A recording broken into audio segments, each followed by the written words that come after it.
હું ગાડીઓનો ડીલર છું, બરાબર. હવે ગાડી ખરેખર એક્સિડન્ટવાળી છે, પણ એને કવચ ના કે આ ગાડી એક્સિડન્ટ થયેલી છે, ખબર પડી. ગાડી પર વ્યવસ્થિત કલર વલર મારીને એને ચીપકાઈ દઉં, તો આ શું થયું કહેવાય?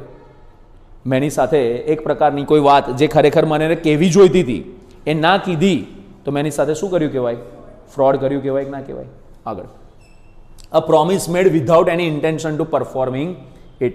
મતલબ હું એને પ્રોમિસ આપું, પણ મને પહેલેથી મારો ઈરાદો મારો ફિક્સ જ હોય કે ભલે એને પ્રોમિસ આપું છું, પણ હું એ પ્રોમિસ પ્રમાણે પરફોર્મન્સ જ નહીં આપું. ખબર પડી? ફોર એક્ઝામ્પલ, બે એડવાન્સ પેમેન્ટ આપવું પડશે તો હું ગુડ્સ ડિલિવર કરીશ. મને ખબર જ છે એડવાન્સ પેમેન્ટ આવે ને એટલે મારે ગુડ્સ આપવાના જ નહીં, હું નાહી જ જઈશ, રૂપિયા લઈને ગાયબ. આવું પહેલેથી મારો ઈરાદો છે જ, તો આને પણ શું કહેવાય? ફ્રોડ. ચોથું, એની અધર એક્ટ ફિટેડ ટુ ડિસીવ. એવું કોઈ પણ કામ કે જે કામ ડિસીવ